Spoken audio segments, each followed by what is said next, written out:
It's pretty weak on the offlane, I would say, and also playing into Templar Assassin, because you're not tanky enough. Mid Pango, he does get his items very quickly, and against Templar Assassin, she just stands the ground and actually kills you.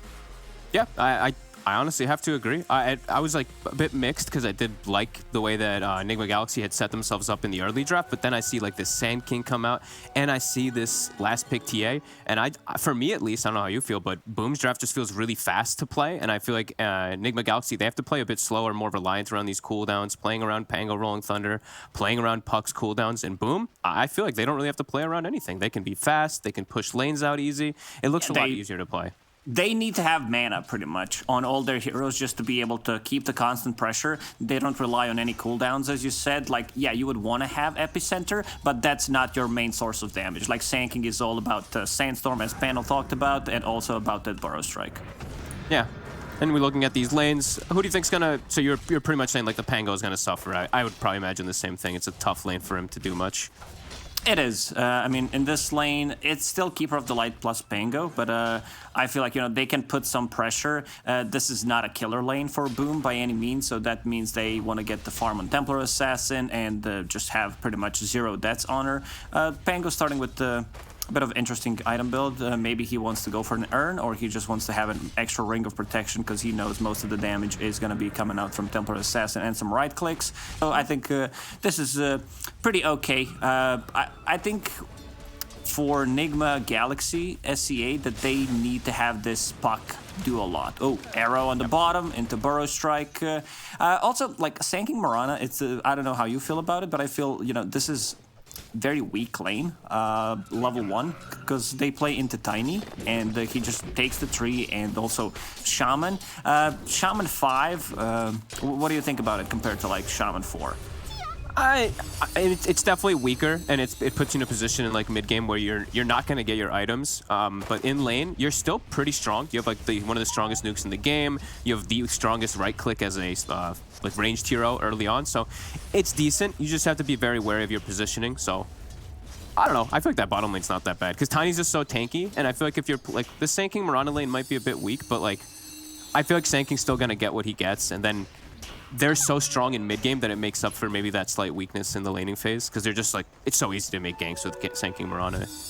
Yeah, it's very easy to play. I think Puck will need to pop off in this matchup. It's very good against both Storm, Sand King, so Abba needs to be in a correct spot in this game to be able to counter-initiate to what they're actually doing. Like, as time progresses, I feel like Shaman is gonna have a very difficult time in this bottom lane, because I feel pretty similar to like Ancient Apparition, Oracle type of heroes, where they have no escape mechanism, very sluggish, and then like you caught out of the position, you're playing into 2 stuns, you're just gonna die. Yeah, and the other thing, I mean, Panel did touch on one thing, was at least what I was looking at is like, without the ultis, right, if they don't have like the catch onto the Storm Spirit, the Shaman's gonna have to be the one to address and like hold heroes in place. But if he's under like Sandstorm as a 5 position Shaman, you're just gonna die. So I feel like, yeah, the game could get really weird, really difficult for that Shaman quite quickly. It's also Shaman into Abaddon, so he's gonna have a difficult time. I feel like, you know, you're just putting yourself in a really tough spot. First of all, look at him move. Like, he's 200 move speed because the Ghost attacked him. This is a problem. Yeah. Also, you need to go for different item build, right? On position 5 Shaman, you can't afford to put more points in queue. It's all about the control. And here we go. You can't go shard either. That's the thing, is you're probably just going to die in lane 2 just to damage. Easy stuns. Got him. That's going to be the first blood. I mean, this is what we talked about. One misstep from Shadow Shaman, and he's gonna die. Burrow Strike into Arrow, pretty standard stuff. How's mid lane doing? 16 CS on Puck, 20 on Storm Spirit, farming the small camp, stacking the small camp, and is gonna go for the Water Rune. Straight up value coming up from Yopaj so far. His item build, he already has queued up a Silence. Big blast. Big rotation. Early on, 3 heroes mid for Enigma Galaxy.SEA. That puts a little bit of concerns for the side lanes, but I feel like maybe they just were making the call that they need to help out the mid lane a little bit. But yeah, I feel like that's going to hurt the Pango a lot more too, now that they're going to have to like move around again to go back up and switch everything. So a bit of interesting movement, but maybe needed. I mean, they got a kill. It's only position 5. They replenish mana. on Puck, and on the top lane, as you said, like Pango, yeah, he's gonna get some free XP, he's gonna get some CS, but Templar Assassin is still a bigger winner in this one, because like he doesn't deal well. Early Pango, like he consumes a lot of mana. It's just very different hero. I think he might be the most different hero when played from the mid and when played from the off lane. Yeah, I agree. Especially now that, well, times have changed too, right? Like with all the water runes, and it's been some time, of course, we've had them, but like off lane, it's like you need mana boots. We used to see mid mana boots even on Pang. Then it's like, oh, Diffusal's just too good. So yeah, times have definitely switched up. First coil used, no value. No value. I definitely think you need to have an extra hero. Just getting a solo kill on Storm Spirit might be a bit difficult. I also think he has a raindrop on the Storm Spirit, so it's pretty difficult overall to kill him. Doesn't and also, have it.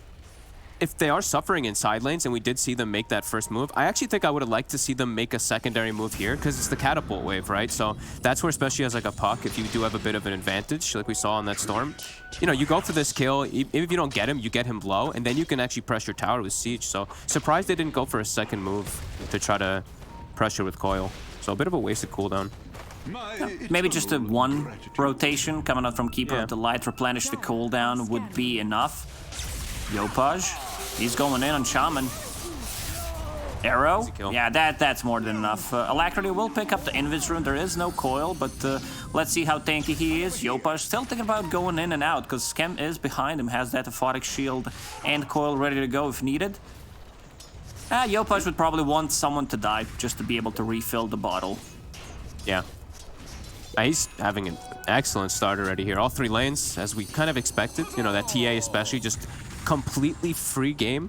No pressure whatsoever, and it does feel like it's going to be difficult. I feel like these, like you mentioned early on, like this Puck coil, this Puck just in general, he has a lot to do on the map. He has to kind of address all three lanes, how he's going to be trying to shut them down, slow them down, and at all. So pretty much. This really every single time coil is used, this needs to be a kill. That's how I feel about it. And most of those kills, at least like first 1, 2, 3, need to be on Storm to be able to shut him down. Good shackles. There's the coil on Sand King. Won't be able to use the Burrow Strike, and Tiny gonna get the last set with the toss. So good rotation. This is what we expect, just to be very active. So far, it's a 2k gold lead already for Boom, 7 minutes in. So they need to address something. They're just gonna get out farm. But like, look at the hero that they got. Sand King, he's gonna get his farm. Nevertheless, I believe there's some stacks being made in the triangle right now for him, either for him or Templar Assassin. So these heroes, they do flash farm. Pango, I think he also needs to rotate with his TP, or someone needs to come to his lane.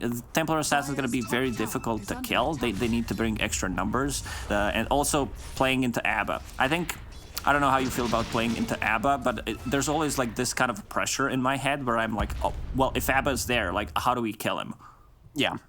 It's definitely really difficult for their lineup, because they only really have like the Puck and the Shaman to trip him up, for him to just, he can just freely save anybody who gets gone on in this game. It does feel like, especially if like the Pango, if Pango goes on anybody, this ABBA is always going to be able to save, and he's got pretty easy heroes to save, because like the TA is already going to be so innately tanky. They are damage instances. They have some with like Swashbuckle and like Avalanche and stuff, but it's not, you know, it's not like your Ion Shells. I think Shackles might be their best one in later stages, but yeah, I feel like the ABBA is always going to have time. Yeah, he's going to have time to get there every time to be able to stop a lot of these ganks, so.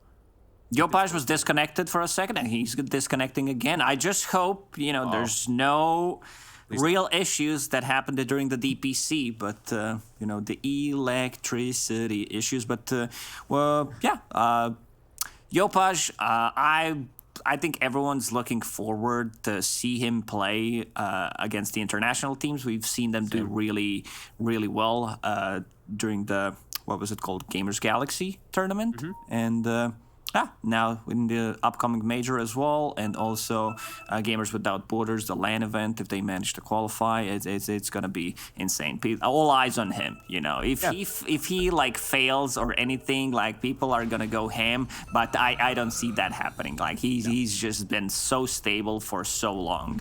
He has such a wide hero pool. He's just, I mean, these young guns, they're crazy. As the runes coming out, Yopaj goes for bottom, will spawn top. So we have a battle, 3v3, 2v4 actually. And Starstorm, yeah, they're gonna get the toss off. will get the kill. Abba a bit too far away. Alacrity has another coil. This one's gonna be a bit difficult to get. They need to be able to just heavily commit under the tower into Abba, so they're just gonna say no. But yeah, they managed to kill the Storm Spirit, Arrow. I think it's kind of a big deal, though, that coil waste. I feel like in this type of game, he really wants to be saving it for the cores. Just using it on a Mirana just doesn't feel good. So I feel like that's going to hurt them in the next minute or so. It's a bit weird.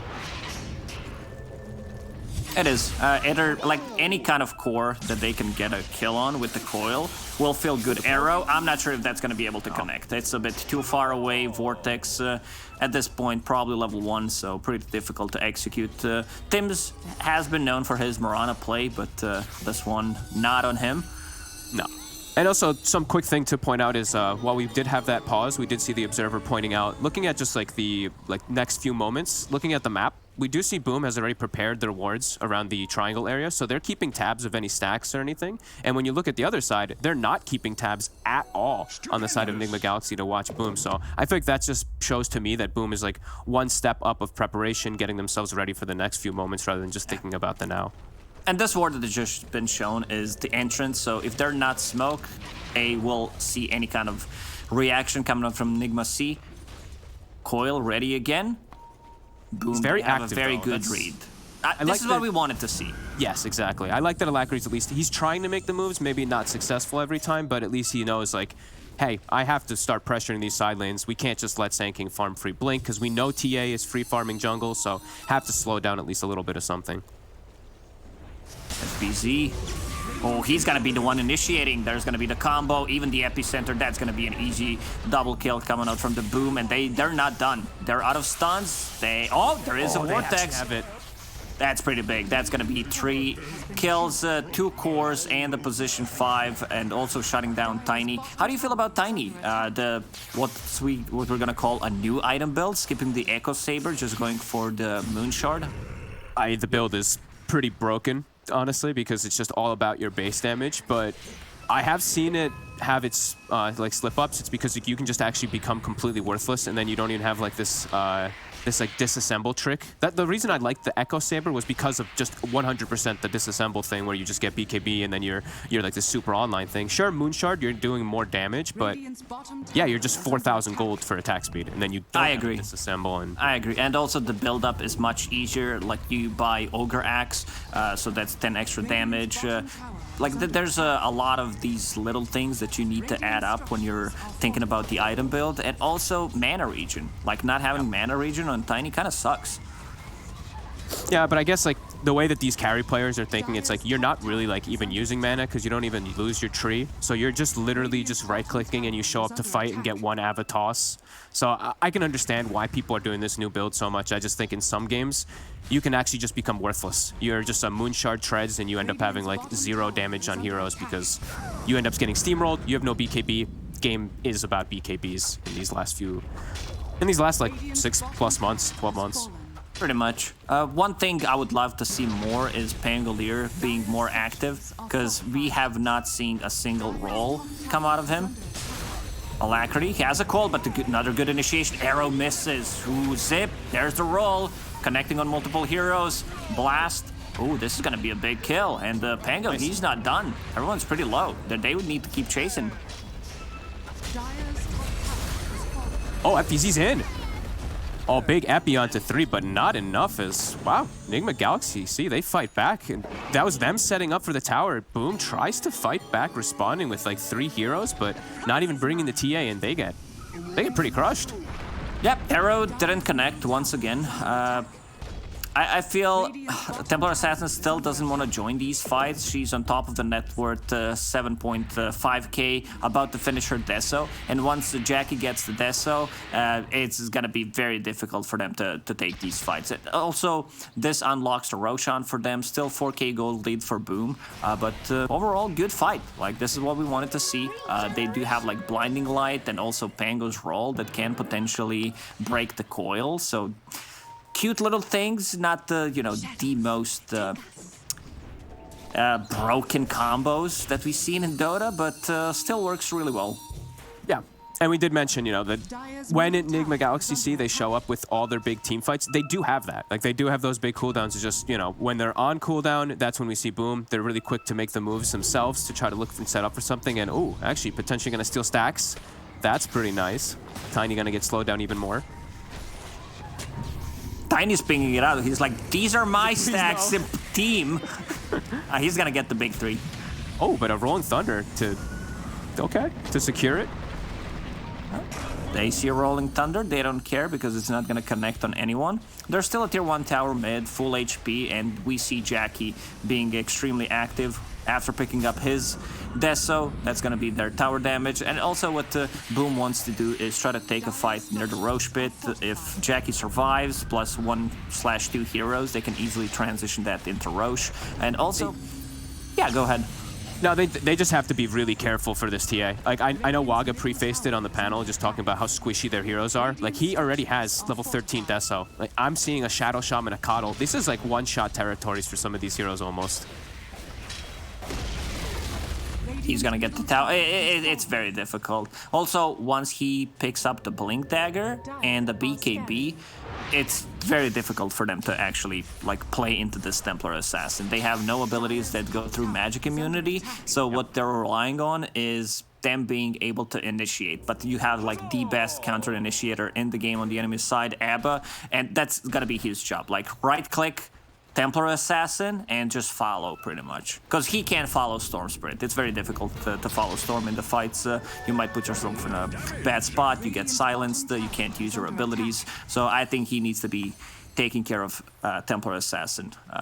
I want to see a smoke coming out from the Boom, just to be able to put some more pressure. Double damage is picked up on a Storm, and also I think they might need to wait until the silence is online, because that's pretty big. They have great backline jumpers, so this Shaman and Keeper of the Light, they're gonna suffer. I feel like these two heroes just don't have a game once you pick that up.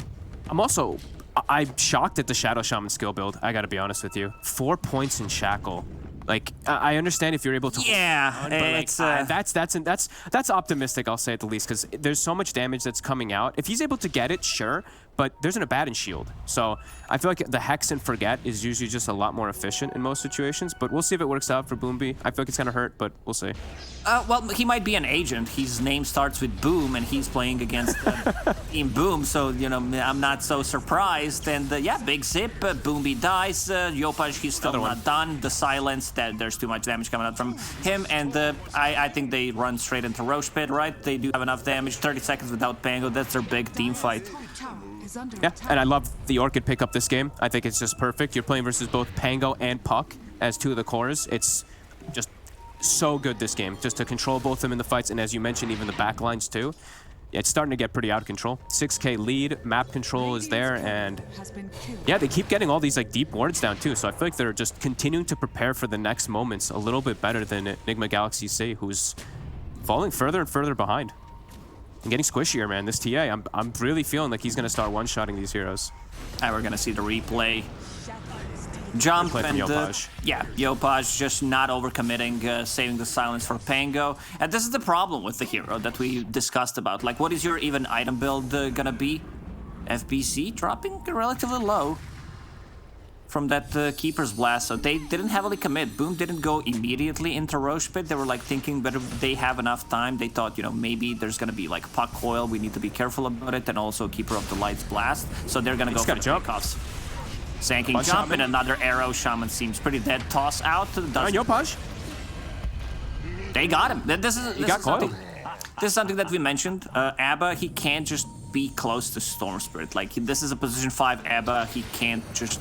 he doesn't have this ability to zip in and take care of the people. But yeah, needs to more take care of Templar Assassin, I would say, anyway. And now they're inside a pit. Jackie Boy is using the meld. Yopaj just has to be cautious of the coil. I mean, it's going to be down now. He's going to be back up in about 15 seconds. And yeah, this Roche is dying quick. Down to less than half HP with those melds. But they're splitting up. So FBZ, he's actually showing himself bottom on the Sanking now. So they're kind of bluffing, it seems. I think this is a good opportunity for Enigma.SEA to go inside and possibly try to like take it with Shaman Wars. That'd be pretty big. It's one of those like risky moves, but considering how this game developed, I think they might need to go for it. Tiny finally picked up his Moon Shard. Doesn't have his shard yet. Is using the courier, but has also 900 gold. So I'm pretty sure it's just a TP for now.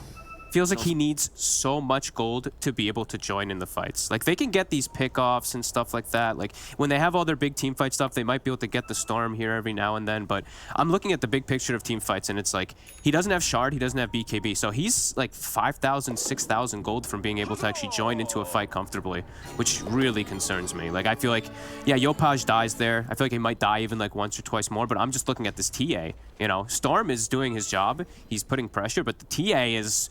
He has all the space in the world because of it. Level 16 already on Jackie. Yeah, this is going to be a great timing. The double... I mean, it's not going to be a double BKB timing because Storm Spirit died twice. And also Jackie is having such a good time. He can also disassemble his Dragonlance. So his BKB is going to come much earlier than the other one. And yeah, to go back to Shaman's build, it's very difficult, like especially the shackle, because he can't just stand there and shackle people for 5 seconds. It's never gonna happen. But I prefer if that's Hex instead. Yeah, I'm really, I don't know. I feel like I've never seen that from a 5 position, to be honest. But maybe he's just feeling like he needs something, like the sustain and everything. Maybe he's feeling like he's like, oh, maybe I can like, maybe I can life, I get so. You know? Like I'm trying to think about something because he's also like, he's their real reliant lockdown besides the coil. But like, it's just not reliable to have that. So yeah, I think it's probably gonna end up hurting them more than helping. Boom, continue to have control in the area, looking for a pick. Oh, Burrow Strike misses. Mizu's still gonna get silenced. Double coil, buyback immediately from Mizu. Tiny, let's see the damage. Toss, breaks the coil. Breaks the coil, and they trapped him. They trapped Mizu. Oh no, Tiny can't move. Tiny's stuck. Okay, he's getting out though, but... All right, again, they'll be able to, as we said, like a couple times here, Yopaj still jumping a little bit too far, and this time, a good connection from In Your Dream. He gets a toss to break the coil. He almost ends up living. I think the shield actually got on him, but I think the Pango was actually in the area where the toss actually was to finish him off. So, again, they strike back, but still not seeing any net worth. He trapped himself. He just jumped into the wards. What the hell is going on, man? Shaman, he's griefing them with these wards. And yeah, now... I think they're griefing themselves. That's not his fault they jumped into. That's definitely not his fault. And this should be a Roshan. And that's a dive back, though. So he just bought back, died, and that was their big team fight. So we keep talking about like these big team fight ultimates. That's them using everything. They get the Storm, but it's just a Storm kill. The TA is the real carry into Roche. Gonna be level 18 and an Aegis now to boot, so... Who picks it up? Do they give it to Yopaj? I think they do, because he's the one dying. You know, usually the first one belongs to Templar Assassin. Might even be the like second one, because you want to siege with the hero. But yeah, Yopaj, he's been dying quite a lot, and it's very difficult. We talked about how Abba can't get close to him, and also just the fact that he doesn't have a BKB. A bit of a different item build, a lot of value from Orchid, but still, like, if you get coiled, most likely you're gonna die. Yeah, I think they're also just like, Jackie is not dying this game, let's be honest, right? He's in the back lines, he's unbelievably farmed, and they just don't have the heroes to really deal with him at this point, especially now that he has BKB. Like, we already mentioned how their damage instances can be a little bit lackluster to deal with this hero, but now it's also just getting to him through these heroes that are just protecting him, and it's just also, like, Yopaj is annoying. Like, he just jumps on people, forces a reaction, and then TA does whatever the hell she wants, so... Boom. Continue to find these pickoffs, continue this map control. Having Sanking and Mirana is always an easy way to play Dota, no matter, like, what you're playing into. You can always do stuff around the map. Boom, boom. Yopaj? Oh. You got trapped, but there's the big epi on In Your Dream, and also Shaman. They're just gonna bail Shaman. They're like, well, we're not done. They're actually gonna chase for more. Tiny, he doesn't have a BKB, so he's gonna die as well. Yopaj getting a double kill. This is a disaster. Really out of hand. Yeah, and now they're gonna get another one. It looks like perhaps if they get this kill too, Jesus. Let's see the arrow. Arrow misses, but the trap. Let's see if they're gonna pop it. Ooh, not on time. A little slow. Either way, though, it's like that was actually Nigma Galaxy, the one trying to set up onto a Storm, but in the position that it was no way they were gonna get much of anything. As an easy kill. Yeah, well, this is pretty impossible, it's starting to feel like, for Nigma Galaxy. It's one of those games where it's very difficult for Enigma.SEA to just have a clear understanding like what needs to be done in a fight. There's not, oh, we're gonna do this, like we're gonna silence break Abba, kill him so he can't get any shield off, like we're gonna go on Storm Spirit. Especially now with Aegis, it's very difficult for them to have like a good plan coming into the fight considering the situation they're in right now, because they don't have anything that goes through magic immunity, and they are fighting into Aegis Storm. Yeah, it definitely feels super hard for them to commit. And it's taken time for them to have, like, sure, he's got the blink and he's had it for some time now on Mizu, but like it took him a long time to be able to actually get initiations. And for Pangos, you have to commit, I feel like, a lot of times, right? You and look at this. Rolling Thunder in the fight. Sanking just blink stuns and sandstorms and you get kills, so.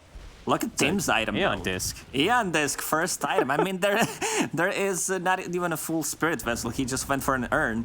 So, like, how do you fight into that? Like, you can't jump Morana, you can't jump Storm. I think it's non-existent, and there's gonna be Epi on Tiny. He's gonna die again, not having a BKB. This is why, you know, in certain games you can say, oh, this item build is bad because this, and this. But I'm leaning towards the Echo Saber disassemble BKB type of a build because of this, as something that you mentioned, having this Moonshard, and that's it. Like, not having anything. Also, this is Tiny without real buffs. The only buff that they can provide him with is Chakra Magic, which, you know, can work, but you would want to have some kind of damage amplification. Yeah, I mean, just feels way too difficult when you're playing into all these stuns and controls and just such a fast-paced lineup that is just, there's no cooldowns really. Like we've mentioned multiple times, they can just go on any time. Yopaj, he jumped in. Shackle already used, but another good Burrow Strike has a BKB as well. Rolling Thunder doing absolutely nothing. This is something that we said, you know, that playing into Templar Assassin as a Pango can be sometimes very difficult. If you don't get your shield crash off, Boom Bui also, he bought back, so a lot of buybacks already expended. This is his second buyback, and one was used on Pango, which did absolutely nothing besides him dying again. And yeah, I think they can go for the high ground again, try to poke things and see what's gonna happen. Storm a bit low on mana and HP, and we mentioned how they don't rely on any cooldown, so they can keep fighting all the time. They just need to have mana, HP pretty much, and yeah, we see pretty clean games so far from Boom.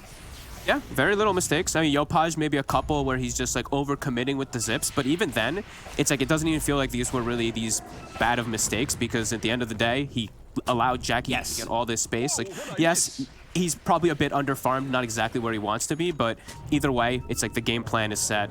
TA free farm, rest of the game went perfect besides that, so. He understands that if he goes in, they trade kills, Templar Assassin lives, they get more out of these fights, it's still well worth it. Of course, he's not going into a fight saying, you know, I'm gonna die as a Storm Spirit, but just trading kills and trying to possibly get out. He knows that Coil is gonna be used on him, so that's very difficult.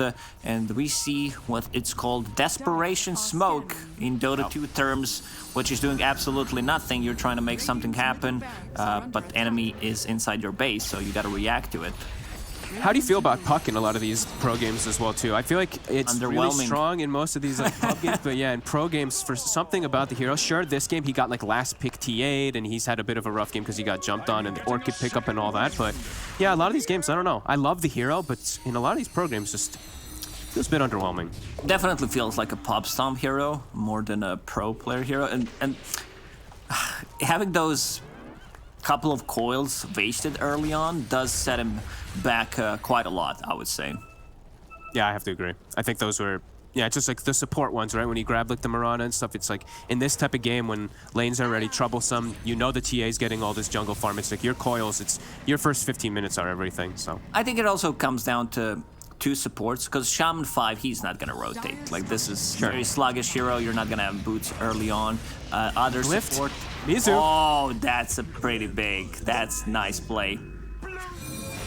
That's bullying. That's game. That's a game. Like, actually, you just glyph the wave, take racks, now you've got full momentum, no Pangold. Just broke him. Full Daedalus on Jackie as well. That's so much damage. I'm not sure how they can initiate. It's just very difficult. I think you lose a fight, call GG, start thinking about the next one. I think they should be already thinking about that next one, but yeah. Oh, yeah, like 15 minutes and they should 15 minutes ago. When they see Jackie, like Jackie just it's the free STA game he's had. Like he's had to pretty much just do his job. He hasn't had to do Shaman anything caught on an the arrow. Shaman caught an arrow in the back lines. Oh. He's alright. He's okay. And now they see another hero. They're like, oh, Tiny showing bottom. Immediately just swing down there. They don't need to even go for these type of kills at this point, it feels like, but why not, right? With how far they're ahead, getting a DD now too. Roshan might respawn in 20 seconds, so if they want to play this safe, just wait until Roshan respawns or try to take a fight. There is double damage that you mentioned, the bottle for Templar Assassin. NGX.SEA, they're just playing bottom part of the map, while Boom is doing the old trick from the books, planting a high ground vision, sentry obs, playing in their triangle, cutting the wave on the mid lane when it comes there, and they can't invade. It's very difficult. It's like pretty standard, I would say, what the good Dota teams do, and now going for the high ground with that double damage. Blinding Light, let's see if that gets dispelled. Not gonna even bother. Yeah, it's really smart whenever you see like teams do that, right? The bottom lane's pushing, all lanes are shoving in, then you just like sit on high ground for a second when they're missing, and as soon as you see one hero, it's like, okay guys, we can start to push in again, as they do exactly that. And melee racks for free, 24k gold lead. Usually it's the range racks for free, but TA with double damage, FBZ, he's thinking about it. Zip from Yopaj, not gonna find anything. Oh, 100% by the way, 100% win probability we have hit. So no hope it seems for NGX.SEA according to Gaben. Imagine if you could see the win probability while you're in the game. You're like, oh, we have 3%. Yeah, we're like, oh, we have 3% chance. We better GG out. My favorite is when it goes backwards. We've had a couple of those games where it's 100% and then it ticks back to 98%. You're like, wait a minute, that's not how that works. Well, Dota people in general are bad at math. Let's see, Mizu. Another smoke. Rolling Thunder, Coil on 2. How about the BKB? Mizu, Eon Disc proc, Tiny use the BKB. They're just gonna blink out. They don't necessarily need to take this fight. One shot's the Shaman. He's on the Coddle now too. Sand stalling onto the Coddle. In your dreams, BKB is about to end on the Tiny. They're going to look to engage onto him immediately. The epicenter being revved. FBZ focusing down in your dream. An easy kill. Yopaj with the triple looking for more, but GG's called. In your dream calls it. Wow. I mean, that was a pretty one-sided affair, it does feel like, but I think the panel also prefaced it pretty nicely when they were talking about how strong Boom's lineup was. I feel like they got the perfect draft to deal with what NGX.SEA did end up drafting.